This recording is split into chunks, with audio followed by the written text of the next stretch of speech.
Ça fait catchy mon pote.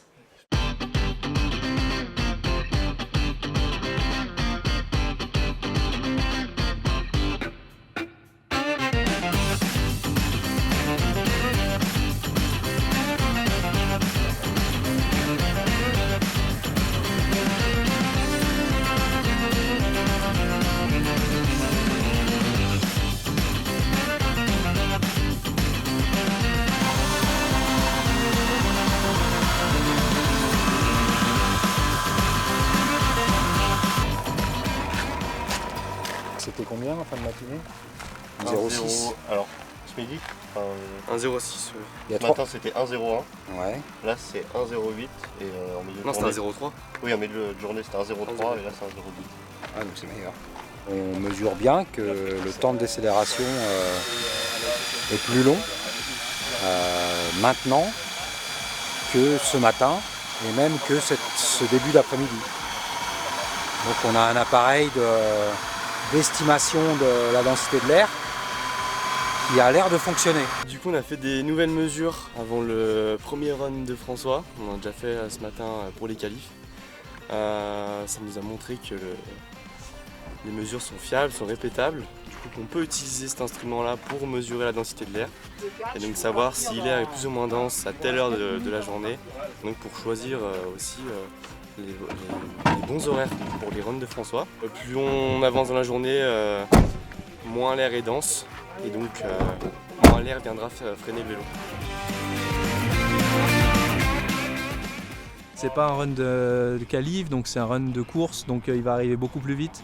Donc beaucoup de stress, mais ça devrait le faire. On est bien entraîné, on a eu le temps de se préparer.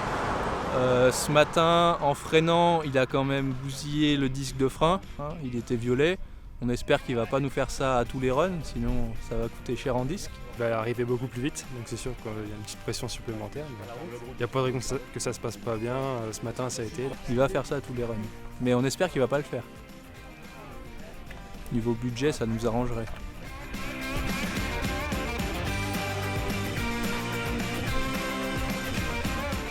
On est très concentré, on se remémore dans notre tête les étapes du catch. Donc d'abord l'annonce, ensuite la mise en place des 3 catcheurs et ensuite on garde toujours dans un coin de notre tête si 2 vélos arrivent en même temps, si on doit se décaler 200 mètres plus loin, on s'installe dans une position confortable pour pouvoir se passer en boucle dans notre tête tous les événements possibles et pouvoir répondre à toutes les situations qui pourraient survenir. Quelqu'un sait ce que c'est le maotisme, castrisme, le stalinien?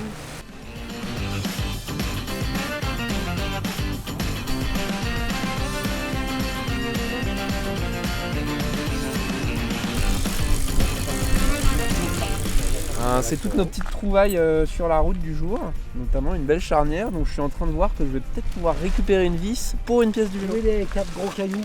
Et sinon on a trouvé le puzzle complémentaire de la pièce d'hier. Hier on a trouvé ça, et puis là les Italiens ont trouvé tout le reste du tube, juste à côté de la route.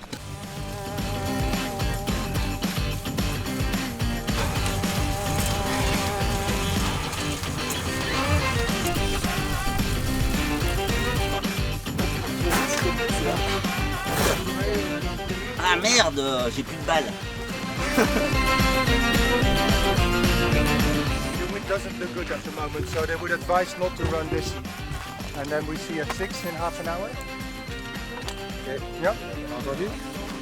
Ils ont dit que au timing, le vent était pas bon maintenant. Donc ils proposent de repousser à 6 heures. C'est propre à Battle Mountain et puis à ce défi. Il faut jongler avec le vent, la température, l'humidité.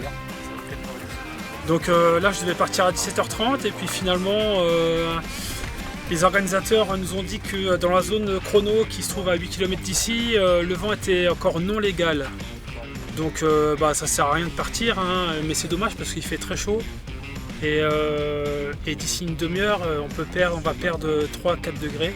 Mon vélo est déjà parti dans le fourgon et il est déjà parti à l'arrivée.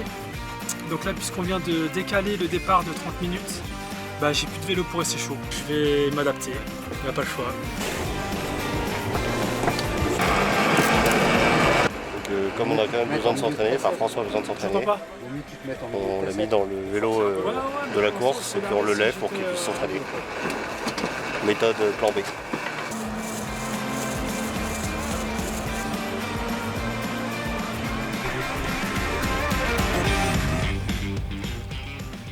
If we change, it's only 6:30.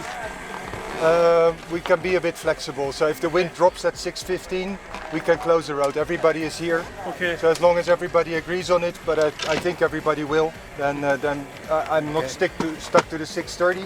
Okay. We cannot run much later because of the light. Yes, so, yes. Not later, but maybe before. Maybe a bit earlier okay, if the wind drops. Yeah. Ok, Yep. thank you. Thank you. Bah là, moi je digère bien parce que j'ai trop mangé ce midi, alors ça m'arrange. La réalité ne correspond pas à la prévision.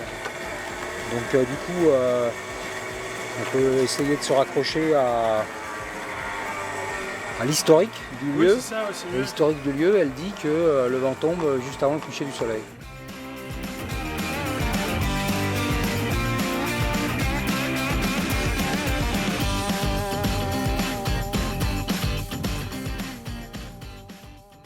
Is the wind situation any better at your end at the moment?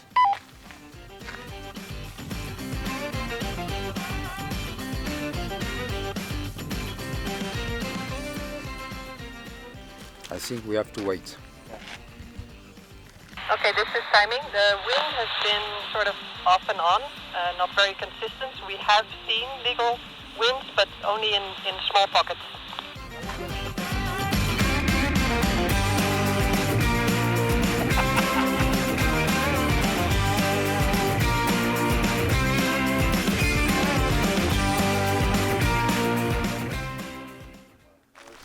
So as it is 30 seconds past 6, we will not start at 6. Okay. Yeah.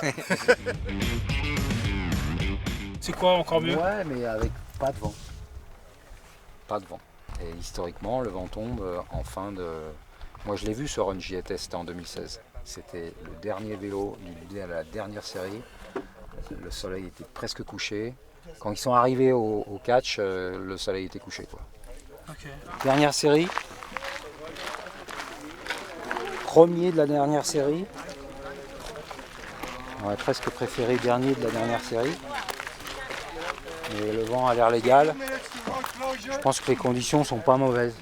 C'est pas extraordinaire, mais surtout que le vent là, il est latéral.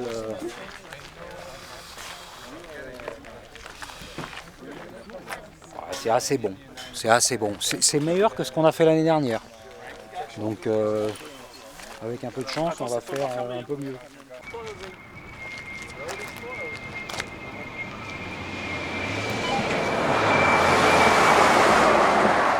This start road is closed. The last vehicle from our end is a white truck with Mary branding on it. On avait le premier run de course prévu à 17h30 et il y avait beaucoup de vent, donc on l'a décalé une première fois à 18h. On le décale maintenant à 18h30 et donc là c'est 18h30, on va lancer le vélo. C'est le coucher de soleil, donc c'est le moment où il n'y a plus de vent. Là on sent que ça s'est calmé mais il en reste un petit peu. Et surtout, une fois que le soleil passe derrière la montagne, il commence à y avoir de l'ombre sur la route, ça devient presque dangereux de conduire le vélo. Les caméras elles peuvent passer en mode nocturne, donc ça lui change l'éclairage en plein milieu de la course, c'est peut-être pas l'optimal pour rouler. La température baisse et puis comme on est dans un désert, elle baisse assez vite, ça tombe d'un coup. Donc c'est pas l'optimal pour la densité de l'air pour aller le plus vite possible. C'est pour ça qu'il faut essayer de trouver le timing optimal, c'est à peu près au coucher de soleil quand le vent tombe, mais quand la température est encore bien présente.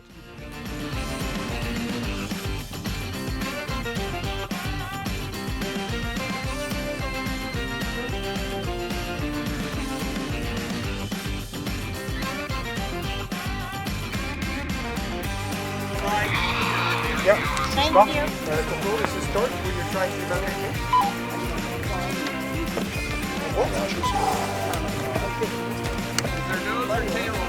Frank is riding up with you.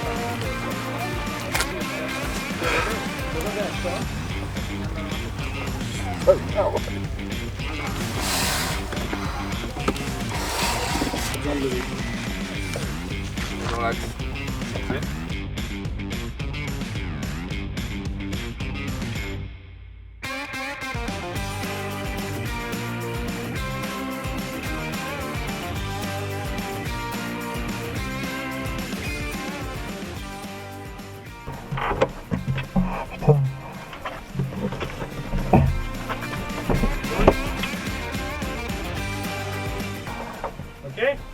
Je pense un peu à gauche. Ouais.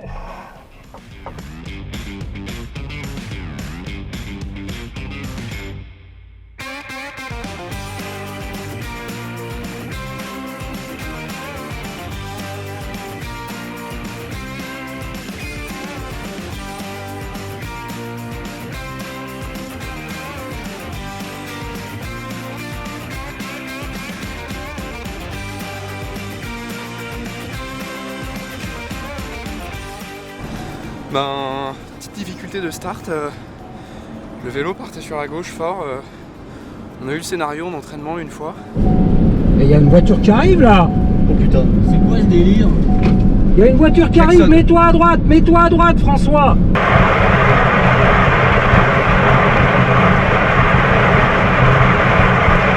I'm sorry, did you let a truck out on the road? Jesus fucking Christ. From where? Ranch Road 1. Okay, talk to me. What's going on? À Battle Mountain, super belle histoire. Apparemment, à la route du ranch, qui est à peu près comme au milieu de la route, enfin au milieu de la course, il y aurait comme un gars en pick-up qui prétend avoir un camion en feu chez lui et il veut absolument passer la route. Donc c'est un peu le merdier là. Il essaye d'appeler le 911 et prendre la licence, enfin les license plate, mais la plaque d'immatriculation du gars parce que, à mon avis, il a juste pas envie d'attendre.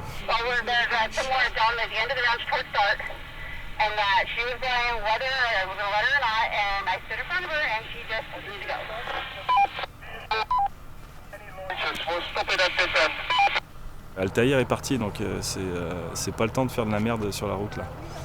Ça a l'air de s'activer pas mal. Alice est en train d'appeler le 911.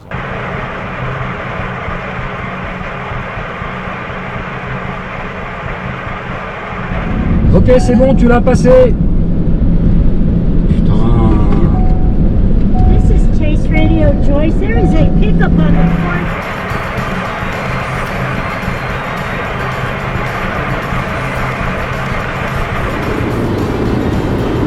Elle s'en va.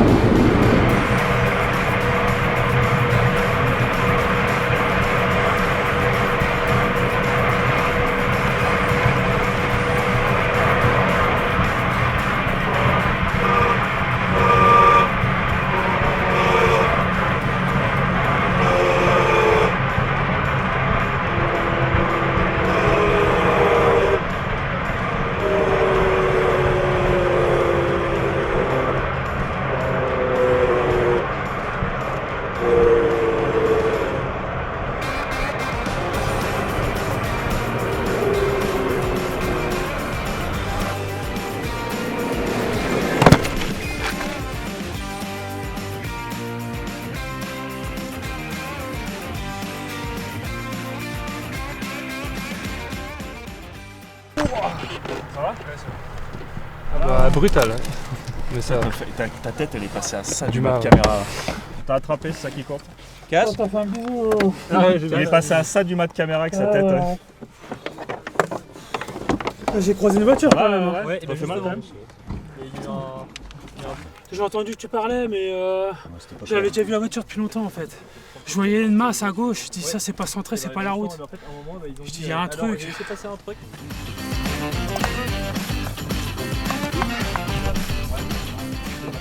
On était en train de faire la course, donc il y avait François, on le suivait avec le véhicule de secours derrière. Et on a vu à un moment une voiture qui arrivait, ce qui n'est pas normal, ils sont censés bloquer la route. Et donc on a eu un petit coup de panique parce que voiture à 130, vélo à 130, bon bah ça marche pas. Et du coup on a eu un petit coup de panique. François a réussi à l'éviter. On est arrivé ici très énervé, on n'a pas compris pourquoi. Apparemment c'est un véhicule qu'on aurait forcé. Donc, là on vient à peine d'arriver, on ne sait pas trop encore exactement les circonstances, mais on va tenter de savoir. Et puis ça se reproduise pas surtout parce que c'est super dangereux en fait. C'est parce que je force aussi. Et bourriner, bas du corps et juste avoir les mains posées là, c'est dur d'être désynchronisé en fait. Parce que quand tu veux forcer, tu tires, tu vois, naturellement. À un moment donné, je me dis, ah putain, faut que je me relâche au haut du corps, faut pas que je commence à me crisper un petit peu sur le guidon. Et j'essaie de repenser à ma qualité de pédalage, pousser, tirer, mais très progressivement. Et après, chercher les trous, j'étais un coup à droite, un coup à gauche, j'étais à droite trop tôt je pense.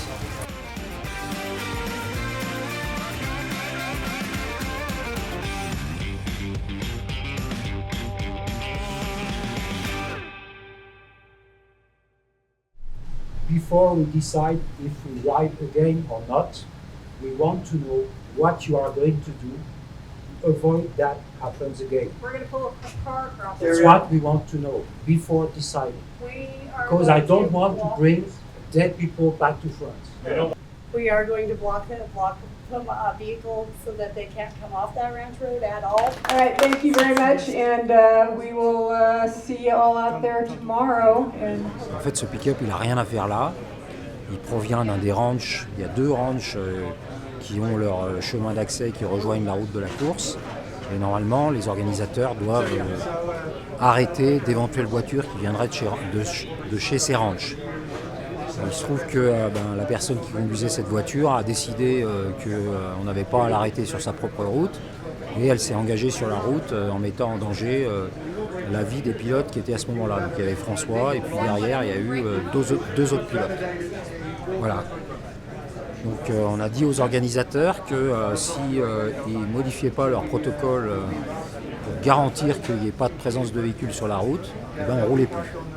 Voilà, donc ils ont immédiatement réagi en nous disant qu'ils allaient placer un véhicule en travers de la porte du ranch pour arrêter d'éventuelles voitures qui voudraient forcer le passage.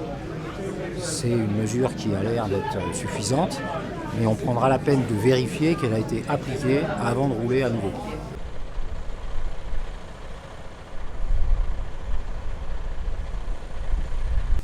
Vous savez que c'était possible de rater des pattes? En 2 ans, j'ai jamais raté des pattes chez moi tout seul. Là, la seule fois où c'est important, j'en rate. C'est même pas mal. C'est toi qui les as ratés? Non, c'est pas vrai, c'est lui. Non, c'est moi. Ah la paille. J'ai pas d'explication. Aux pattes et ça donne ça. Je fais un blind test à Arthur. Oh, ça pue, on va bien dormir. On dirait là. Je mets un peu de sauce.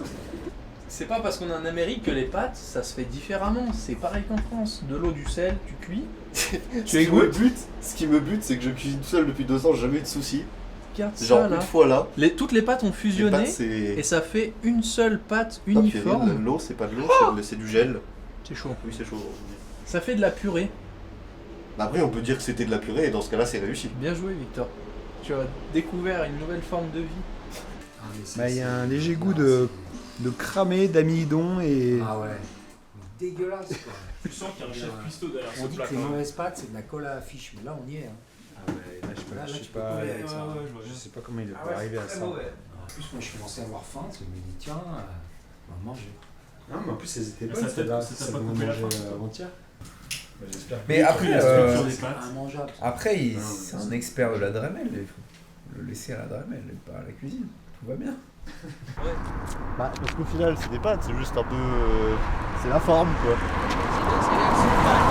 J'enterre mon trésor, j'enterre mon trésor. Ah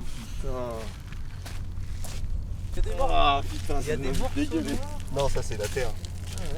Non, le morceau noir comme ça. Là, il y a des morceaux noirs par contre. Non, peut-être pas. Non, ça c'est la terre, c'est la cuir. T'es sûr que la terre elle était pas avant dans la marmite? Non, je pense pas. Je crois que là il va être interdit de cuisine pour la fin du Au fond, il y a du gratin.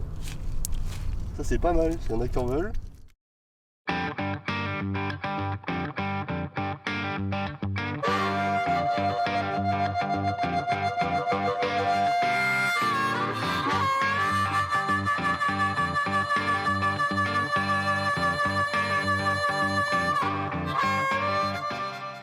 L'histoire de pourquoi on passe une matinée à poncer des choses dans tous les sens, c'est parce qu'avant, on utilisait ces disques-là standards en acier monobloc. Et le problème, c'est qu'en fait, quand on freine, tout disque chauffe au freinage. Et du coup, il chauffe, il se dilate, et quand il refroidit, il se redédilate. Mais pas de la même manière entre la périphérie et le centre, parce que la périphérie a plus chauffé que le centre. Donc l'an dernier, les problèmes qu'on avait, c'est qu'à chaque run, en fait, le disque, thermiquement, il se bombait, ou alors il se mettait en chips, juste à cause de ça. Et donc, cette année, pour éviter le problème, on veut utiliser ces disques-là, qui ont deux avantages. Le premier, c'est qu'ils sont dits flottants entre la partie périphérique en acier et la partie centrale en alu. À chaque rivet, en fait, l'acier il peut grandir et se rétracter, flottant quoi. Et l'autre intérêt, c'est que l'aluminium il dissipe mieux la chaleur. Donc c'est des disques a priori beaucoup mieux. En tout cas, ils sont beaucoup plus chers. Donc si le prix est proportionnel à la qualité, c'est intéressant. Mais l'inconvénient, c'est que si on regarde de face, bien de face, hein, la partie orange, elle est beaucoup plus épaisse que la partie en acier. Et donc comme elle est épaisse et que nous on a un vélo qui est très contraint d'encombrement, et ben ça dépasse et ça touche. Donc là où ça touche, faut qu'on pousse. Pour solutionner ce problème d'épaisseur, les constructeurs, ce qu'ils ont fait, c'est que de ce côté-là du disque, on voit qu'il y a un petit recess là, un petit épaulement. Et ce qui fait que cet épaulement-là, il est dans le même plan que la surface en acier. Donc si on met ça sur un vélo normal, il n'y a pas de problème. Sauf que nous, avec notre vélo un peu bizarre, avec une transmission bizarre, en fait on a la transmission qui est à gauche du vélo, contrairement à un vélo classique qui a la transmission à droite. Donc on a le frein qui est à droite et pas à gauche. Et comme ces disques ils ont un sens de rotation, et ben on peut pas juste le retourner, avoir le recess du bon côté, on a le recess qui est du mauvais côté, et donc le disque il a un décalage, un offset axial qui nous met, qui vient nous embêter quoi. Donc tout ça c'est à cause de ce petit recess qui n'est pas de ce côté-là. On n'a pas de grinder. Écaillé une disqueuse pour les non anglophones. Et en fait on a la flemme de faire ce qu'on devait faire au Dremel. Et en fait il faut dire ce qu'il y a. Donc on essaye d'inventer des techniques pour passer des bonnes journées fun. Mais là ça marche pas. Ça sent la fumisterie à plein nez cette affaire là. Ça va finir, on va faire notre truc au Dremel en urgence parce qu'on aura plus de temps pour finir. Après, en termes plus marketing, on peut aussi dire qu'on est en train de réinventer le Human Power Grinding Machine. Ouais. Pas besoin d'électricité, rien.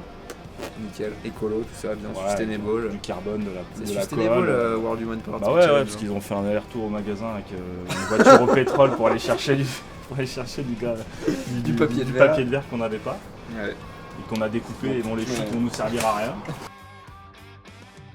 Ça fait un gros morceau à venir frotter sur la fourche, donc on essaie de gagner un peu de temps.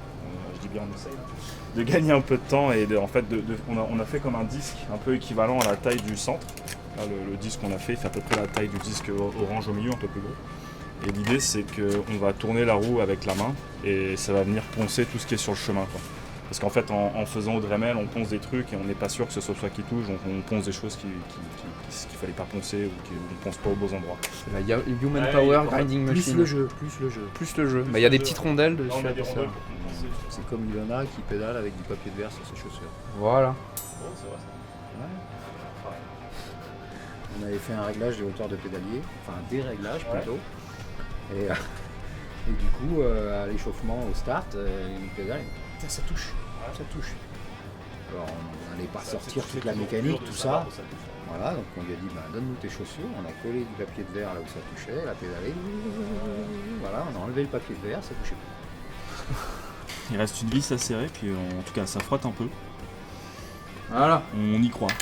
C'est bon ? On met la petite chaîne et on pédale. Ouais, c'est bon. Bah la chaîne est mise, il faut juste speed ponceuse. Allez, vas-y. En fait, il faudrait shifter sur un rapport plus facile. Mais t'es déjà... Ah ouais, vas-y. Ouais. Il va nous falloir foncer en fait. Ah putain, le point mort, il est situé en place. Ça graine, hein, il y a de l'aluminium qui... Ah ! C'est beaucoup plus dur que ce qu'on pensait. Là, je suis en train de réparer les bêtises. Donc il y a eu une cuisson bien cuite, bien cuite, qui a même cuit la casserole. Du coup, bah, on fait la vaisselle avec ce qu'on a. C'est du papier à poncer. Et ça marche bien, c'est ça le pire. Parce qu'avant c'était tout noir.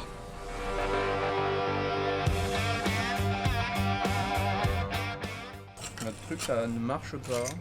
Bon, on va quand même passer une belle après-midi. Ouais, en fait ce qui se passe, c'est que, tiens attends, t'es là. Tac, on a les 3 vis qui viennent ici là, tiennent le disque. Comme nous on cherche à poncer avec cette face, on a décalé volontairement beaucoup l'ensemble disque plus vis sur cette direction là.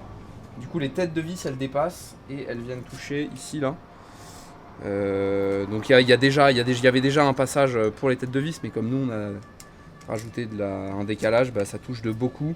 Et donc on n'arrivait même pas à pédaler parce que les têtes de vis elles bloquaient. Et donc bon, on voit que ça a un peu poncé ici là. Mais c'est tout quoi, donc c'est un peu... c'est un petit échec.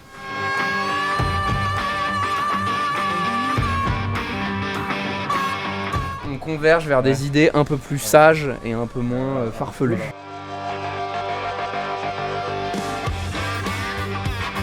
Nouvelle solution, on va faire à la lime le travail, mais pour savoir de combien on descend et faire un truc régulier, avant de faire la lime, à la scie on fait des entailles, plusieurs entailles dont on peut mesurer la profondeur facilement, et ensuite on meule, enfin on lime, jusqu'au fond des entailles qu'on a faites. Du coup on a un plan qui est contrôlé, qu'on maîtrise.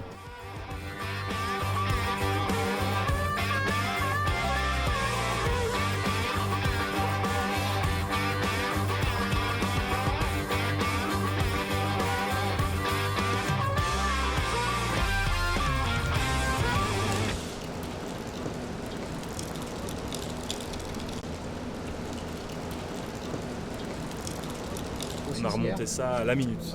On a remonté ça à la minute. Il y a de l'orage. Donc voilà. Donc du coup ça nous laisse plein de temps pour peaufiner la mécanique comme jamais. Le chantier frein avant, il est bon pour rouler, mais il y a un dernier tout petit bruit que j'ai l'impression d'entendre, mais qui est un peu couvert par le bruit du cliquet. Donc j'aimerais bien démonter la chaîne pour plus avoir le bruit du cliquet et réentendre est-ce qu'il y a le bruit ou pas. Mais c'est très très fin parce que si on peine à l'entendre caché par le bruit du cliquet, c'est que c'est peanuts quoi.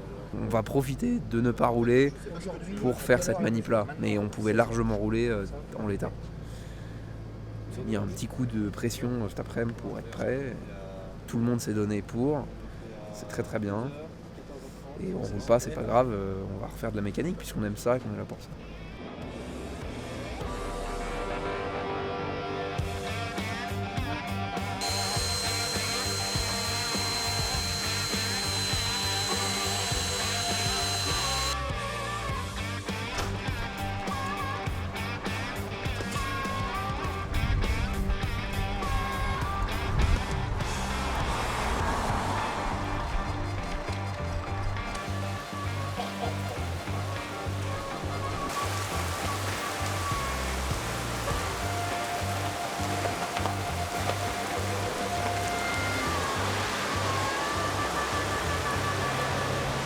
Ah oui, c'est ça le fameux festival du Raining Man.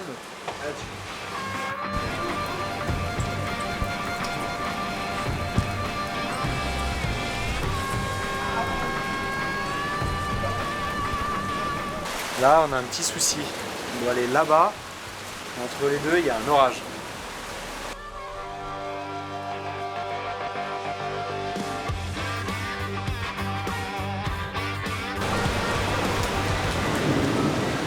Dans la mauvaise flaque.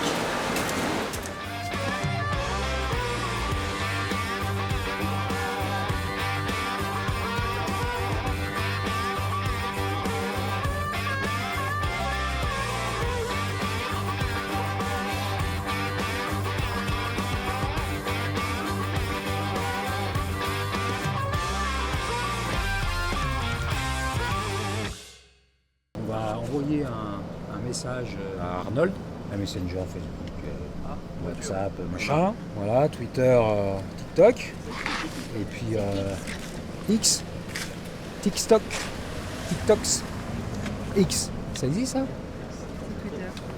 Ça s'appelle X. C'est un peu Ambigu quand même, hein, cette affaire. Hein. Bon, ok. Ça, je ne jamais sur le bon site. X. Ah, voilà, c'est sûr. Hein. Oui,